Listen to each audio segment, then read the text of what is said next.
All right, look, let's be clear. I hate Peyton Manning. I've always hated Peyton Manning. My initial reason for that is that, and this is going to sound unjustifiable and crazy to a lot of you, but as an athlete, I don't respect him. I know. Okay, just hold on. Hear me out, okay? He's choked in every big game in his career. And so he's a great player, but that's what makes it even more disappointing. Choked in every major game that Tennessee had. Okay, never won any of the bowls. And then went to Indianapolis, choked against the Steelers, choked against the Patriots, choked against everybody. Now, I know what you're thinking. Well, how about that time he won the Super Bowl? And he did, okay?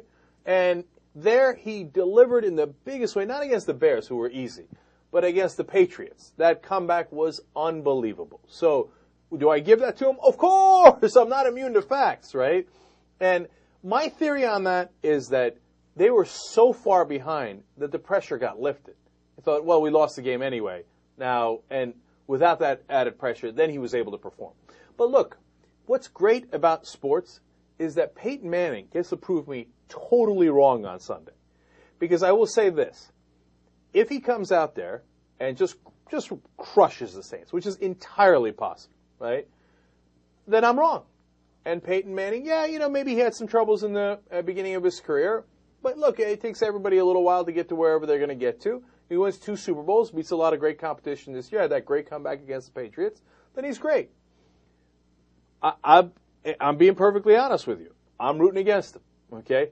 At first, it was the athlete thing, and that bothered me. I don't know why, but it did. And then I found out that he did that incident with the trainer, the girl, and he apparently, lowered his genitals on top of her. And, okay, it was a prank. He was in college.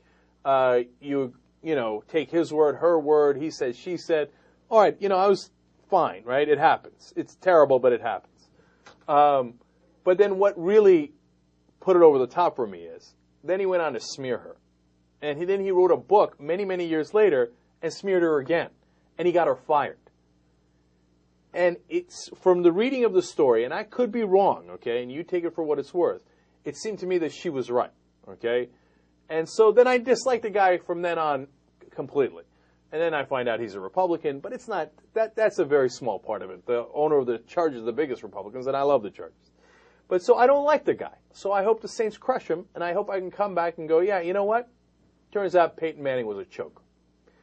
But if I'm wrong, what's going to be great for the Colts fans and the Manning fans is they're going to get to come and rub it in my face, which is, like I said, entirely possible. I'm going to put one more note on this. The Saints have been talking dirty, okay? And they're saying about, they like to hit the quarterback, and they're going to go after Manning. If they hit him while the game is going on in the field of play, that's part of football, and that's great, no problem. If they hit him after the whistle and they get dirty, despite how much I hate Manning, I will switch over to rooting for the Colts. Because you can't do that, man. If they hit him after the whistle, man, and they knock him out of the game, I will be livid. Because that destroys the whole point of the game. So, am I not merciful? But I hope I'm not put in that position. I'm going to root like hell for the Saints. And we'll see what happens. That's the beauty of football.